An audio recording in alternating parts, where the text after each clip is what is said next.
Good morning. Good morning. We're here again for another edition of Account-Based Friday, and we've got a special guest joining us from the Bay Area, very early morning, Lisa Nakano. We're really grateful that you could join us, and Meg's going to give you a proper introduction in a moment. As we have people gathering here, just a couple administrivia things. First of all, we've done over 180 of these videos of sales and marketing best practices. If you have a specific question or topic of interest that you're wrestling with, in terms of scalability, AI, sales, marketing. Maybe it's related to account-based or a go-to-market question.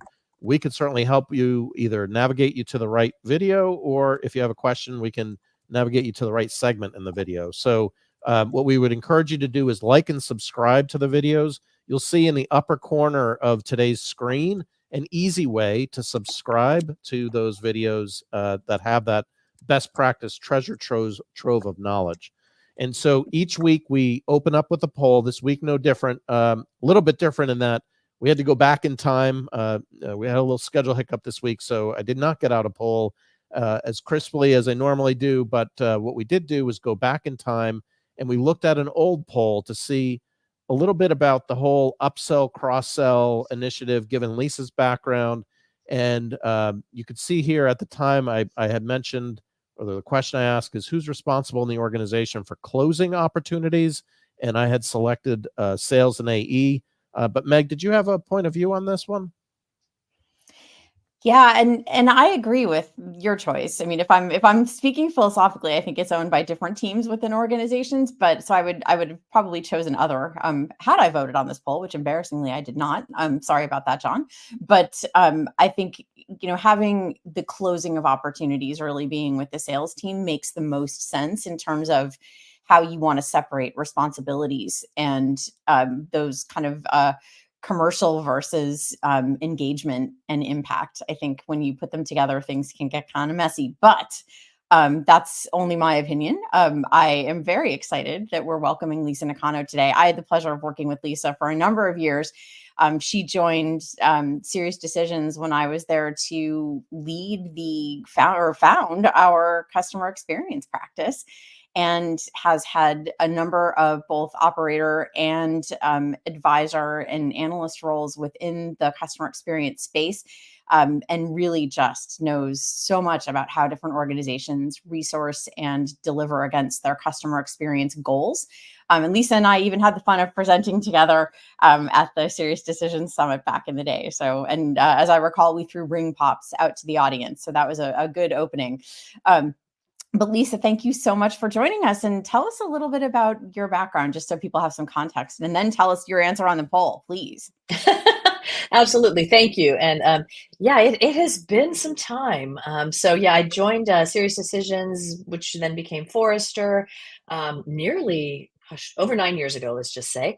Prior to that, ran customer experience programs for a number of years for mostly technology companies. I'm out here in the Bay Area, and you can run, but you can't hide when it comes to who you're going to work for. Initially started my career in marketing, in the public relations, advertising, and shifted over to sales management. So I've done a lot of these kind of, like, I've had the pleasure of working for companies that have been good about having horizontal opportunities. So I've had a bit of a zigzag kind of career, but landing at SiriusDecisions and being able to advise, write best practices, do frameworks and models and all these things to help.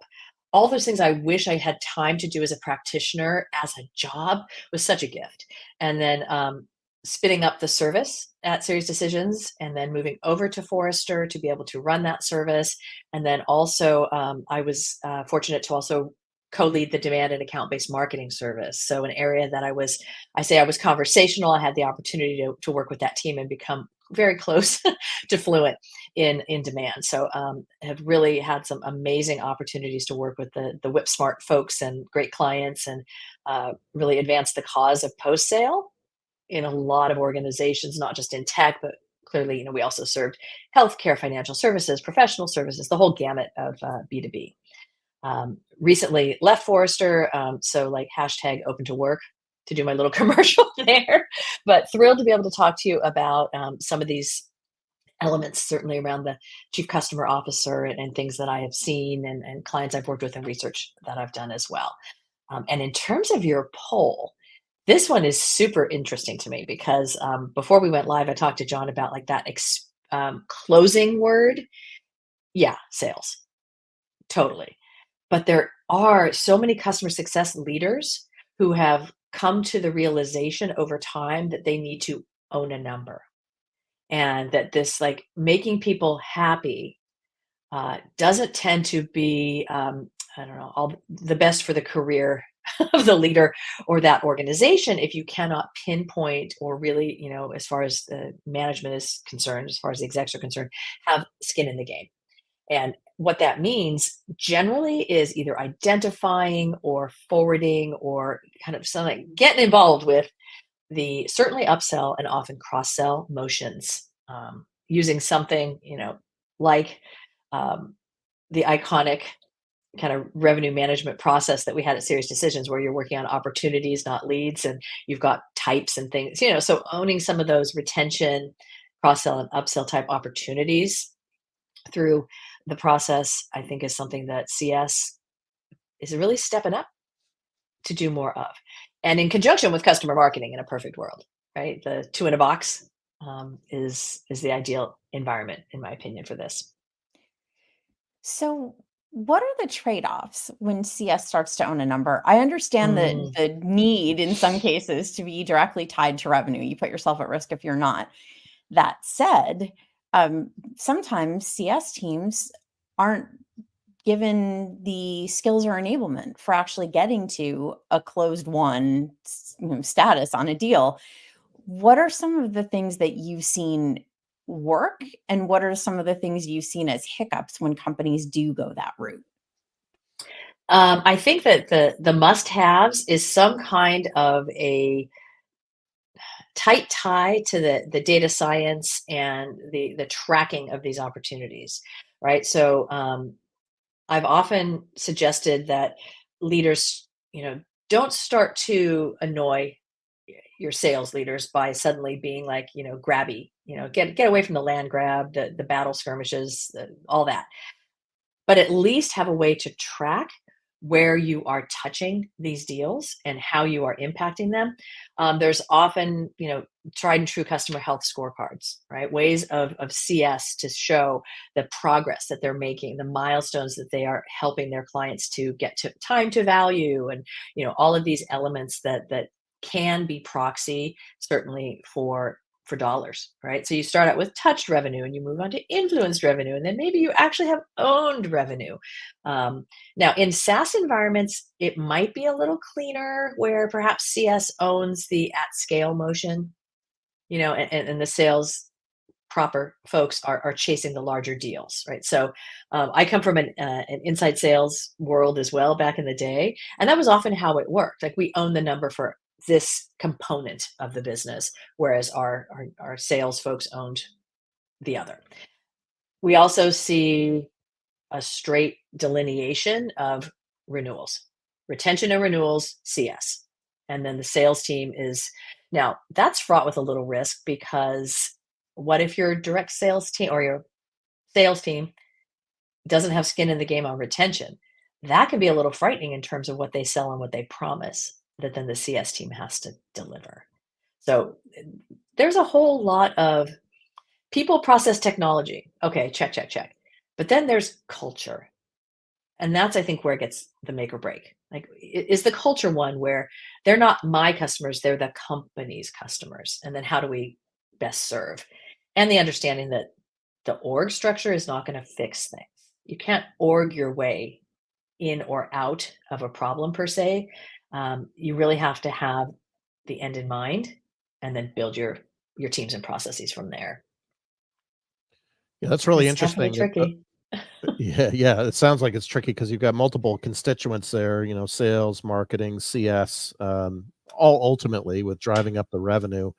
It triggered a thought of just kind of the transition that we've been over the last, I don't know, year to 2 years. I'd be curious what you're seeing in the most recent, like 4 months, where 2021 and part of 2022 was all about growth and grow at all costs, and people are like full throttle. And then all of a sudden it was the engines were flipped in reverse. Oh my God, we got to hold these customers in 2023. and then it started to seem like like the retention and the upsell seemed to be a little bit more challenging toward the end of last year. Are you seeing first of all, are you seeing this trend? And I guess a follow-on question is, what are you seeing going into 2024 as it relates to upsell and cross-sell, and how the organizations would support it any differently, or is it the same, independent of the time factor? It's an interesting question, and I think I'm gonna just like push a little bit on that timeline, because what we really saw during the pandemic was that hard switch to retention. Like, this is not the time to be beating on people for new business, right? This is the time to hold on to what we have, to make sure that we have a solid foundation when we come out of the pandemic, and then are able to start our, what we would call our normal motion of selling and, expansion. And that was a lovely trend, right? Because we were able to see the power of retention. People were actually able to look at customer lifetime value in a real bounded time set and really get the point of, oh, it isn't just theoretically cheaper to keep what you have than to acquire new. For us, in our particular situation with our own data, that is true. So, and then the go after that, for sure. And it is very cyclical, right? Then the economy starts to contract and everybody goes back to retention, and customer success becomes much more of a focus, right? And partnering, or even what we've seen is the growth of customer marketing. We've looked at that growth of a willingness of marketing leaders to not just be focused on acquiring, but understanding that, wow, I worked so hard. I drove this team so hard to acquire these customers.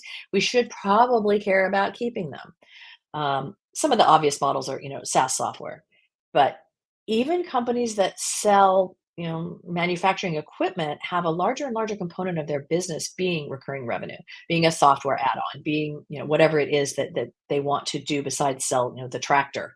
Like, the services and software that go with it are the stickier, retainable part of the business. So that element, I think, is continuing to grow, and we will continue to see it grow. What I'm really happy seeing is the B2B drive towards balance, right? Do we have to be all acquisition? No. Do we have to be solely focused on retention, cross-sell, upsell? No.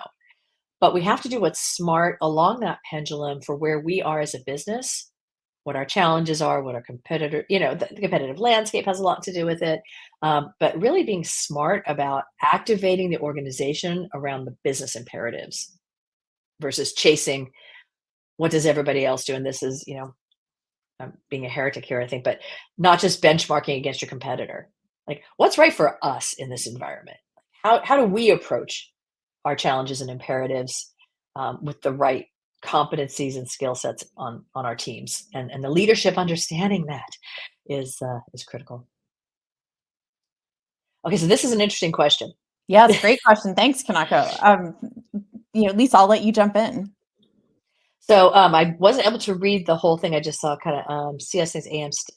So it's Yeah. Regardless of CS owning revenue goals, I've seen conflict more often, not between CS and the sales and account management functions, where CS thinks the account management function stepping in is too salesy and jeopardizes the relationship that CS is trying to build. Any advice to bridge the cultural gap? And that is so right on, because that's kind of my point about it isn't a people process technology problem mostly. It's a cultural problem. And people try to org and KPI their way through this instead of addressing the cultural issue. But I think that part of it is, and something that I've always kind of preached is, your clients can smell someone trying to sell to them from a mile away. So if someone is coming in strictly for, yeah, that's nice, what would you like to buy next? Or if our marketing goes from day one, we sell them something and then we start to try to upsell before we've shown them any value whatsoever. All of these things are like the big no-nos that are cringeworthy that I still see commonly today. But I think in terms of the cultural piece of it, it really is at that leadership level, right? Your head of customer success, maybe it is the chief customer officer, and your CMO. need to really be aligned, and your chief sales officer, oh my gosh, we have so much alphabet soup, right? CRO, CMO, CSO, all those folks really need to hold their organizations accountable and themselves accordingly to keep those, what's the best approach for our customers? And this is where you start to get into our friends in portfolio marketing about the persona development and, how do people want to consume and how do they want to be sold to. Clients just aren't going to put up with this anymore, right? They're just not going to put up with the hard sell. All this research that we've seen from what Carrie Cunningham at Sixth Sense that revalidates what we've known all along, Meg, right? Like the trend is for more and more buyers to not really interact with sales until they're very far along the process. What does that mean for retention? Are they making a retention decision before we even talk to them? Are they, about the possibility of retention? It's the power of CS to be involved early and set that relationship and get those early successes, supported by all the other, of course, the wrappers of marketing and account management. But I think that in a recurring revenue heavy model, customer success is trying to step up, and they are trying to be the orchestrators of getting value to these clients. And I think if they've got account management that understands the benefit of that, the timing aspect is really where people need to get fine-tuned, right? How far along, and not by time. This isn't renewal minus 90 days, but what does it look like? Milestone achievement, value milestones, customers agreeing. Maybe it's participation in community and advocacy and all these great customer marketing programs that trigger. But how do we know that these folks are getting value? Okay, now we start to talk about the next thing. And I would say not a minute before. Well, you bring up a really important point about timing and orchestration. And I'm really interested to get your thoughts. One of the things we wanted to cover today was the role of the chief customer officer and the fact that if you ask, 5 companies, you'll get 10 answers about what that person does and should do. Yeah. You've just identified a number of places where there is a need for someone to represent the customer inside of the alphabet soup of functions and leadership roles. But what do you see working well in the market Yeah. now? What would and is it also a question of you shouldn't compare yourself to others, you should benchmark against yourself? I'm curious to get your take on building that role and defining that role in the best way. And I think it's okay to include some benchmarking in your approach. Like, let's not be blind to what's going on with our competition, of course, but it's fascinating on the whole chief customer officer evolution. Let's call it 10 years ago. If you searched on LinkedIn, chief customer officer, you would get the gamut all the way down to bank branch manager with a title, chief customer officer. It's like, yeah, no, that's not what I mean. But when you shift over to the growth of customer success and the move away from chief customer officer as figurehead, which honestly, that was kind of the shiny pony kind of chief customer officer in B2B at first, would be someone who would talk a lot and maybe interacted with your very most important top platinum customers, but perhaps was a little less wrapped in the organization deployment kind of component of things. I really think we've gotten away from that. I really think that we don't have as much of that figurehead kind of scenario. What I have seen is 3 really interesting types of chief customer officers. The first being those who have come up through customer success. That function is mature enough now that folks have moved from being a CSM to a director, to a VP, to a SVP. And we actually have, and certainly this is, makes perfect sense in smaller SaaS organizations. Some may be larger, but for the most part, folks who have come up through customer success being the chief customer officer. That makes perfect sense.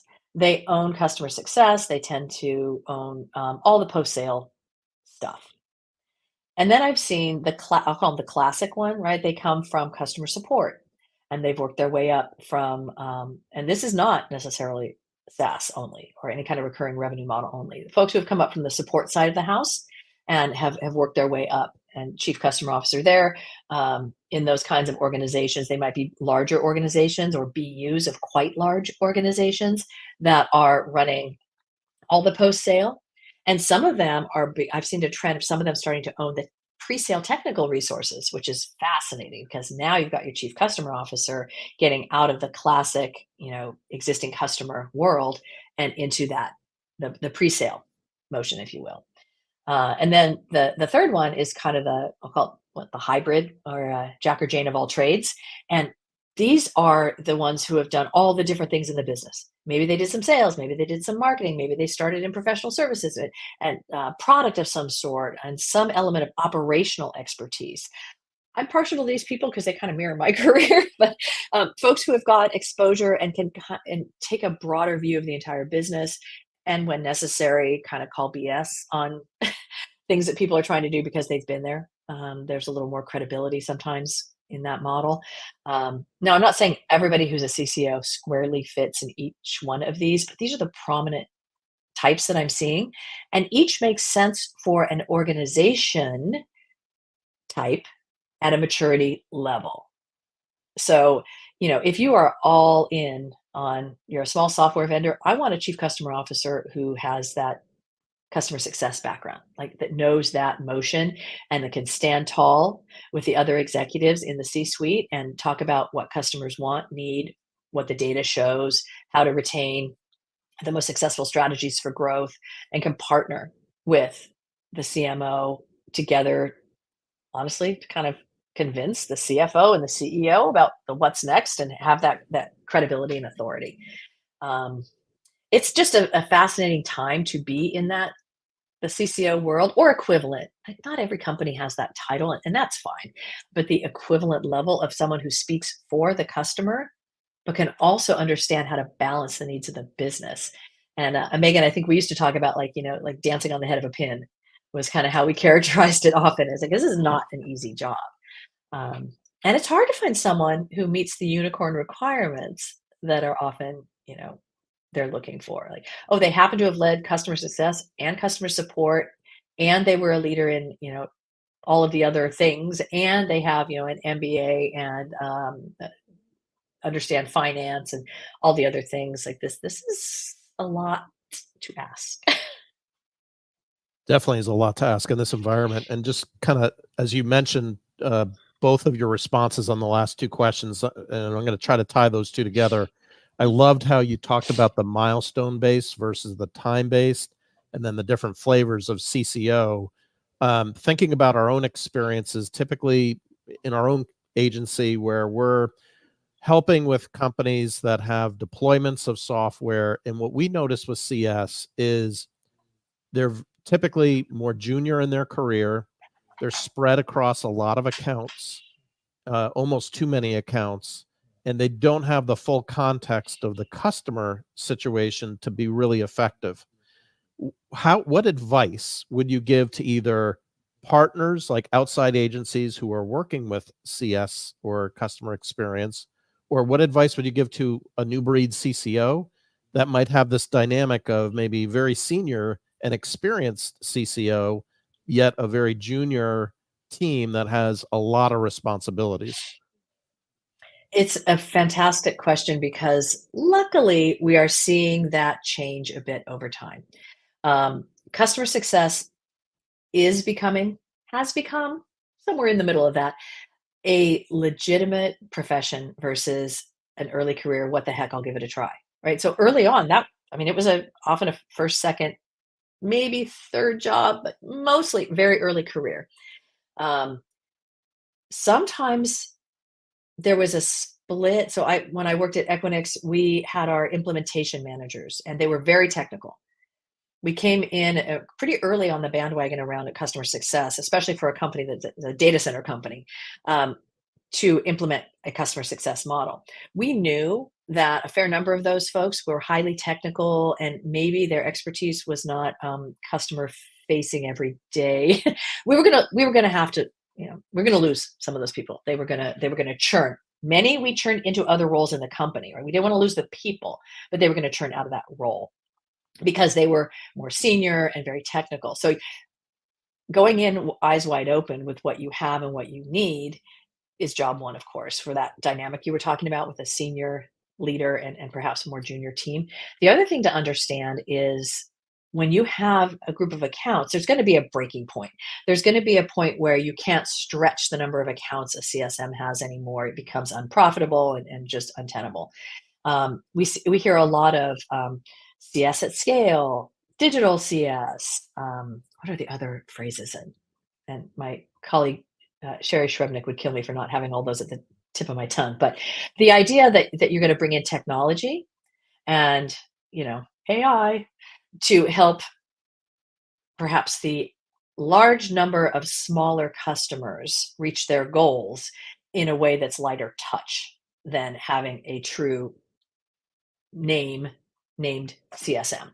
And I think that that's completely reasonable. And I think that that's something that the shift has been going on for quite a while.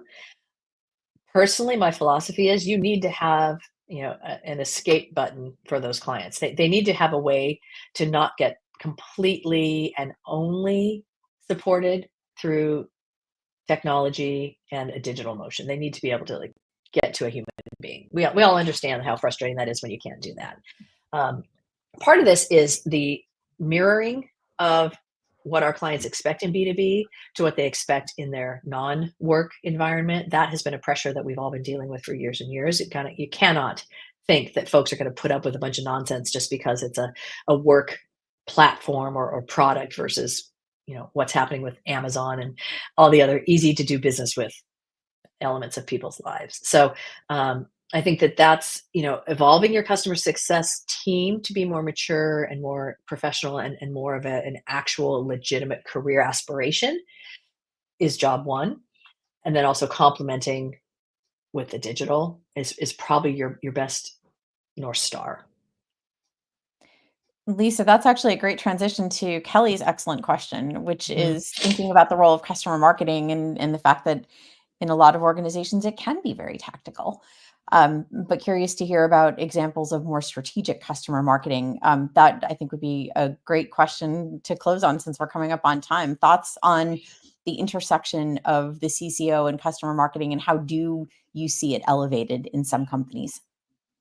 Thank you, Kelly. That's an awesome question because that's exactly where we've seen the evolution of customer marketing. Customer marketing often began as a reference program, an advocacy program, that kind of element of working with existing customers. But their end in mind was really to produce, sadly, a bazillion case studies that sales could use to acquire new customers. Right? It was customer marketing has really evolved to be much more strategic, and we've seen it in environments where we're starting to hear the word customer lifecycle marketing be synonymous with customer marketing, because we're getting this idea of from the day someone becomes a customer, how are we going to work with them, both strategically and tactically, right? We need programs, we need all the things, but what makes the most sense from a strategic point of view to maximize those business outcomes, retention, growth, cost to serve, all the things that put stars in the eyes of your CFOs, CEOs. The idea that is now something that isn't just, don't take this the wrong way, a retread demand marketer, but an actual job. That expertise and the willingness to have a little more of a long view is huge. In demand, we are a little bit more and we come and we go, and we come and we go. It's a little shorter typically. Whereas with customer marketing, you're looking at the whole life of these customers. We need to have a way for them to engage with us and get value from us in a meaningful way the entire time they're customers. So it's a different mindset, and the leadership role has different demands that way as well. So we are seeing that. I think part of it, another interesting just final trend that I'll mention is I'm seeing more and more folks at the CMO level, and this will take some time to see if it bears fruit, but having this double title, CMO and Chief Customer Officer, CMO and CX leader. The titles are mishy-mashy, but I'm seeing more of that come up. It's going to take a little while before someone can tell me that we have a preponderance of people truly able to execute on both. Those are two big asks. But as a practitioner, I often report it to a CMO. I ran CX, but I reported to the CMO, who was either voluntold that they were going to own CX, or they understood this dynamic of working hard to get the customers. I should have skin in the game to keep them.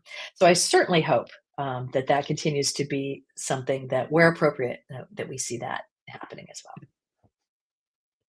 I know we're at time here, but just one quick question. Do you think the title consolidation, is that anything to do with cutting back on costs, or what do you think is causing that? Yeah, I want to be a glass half full person here, but it could be. It could be give me a twofer on the C-suite. It could be.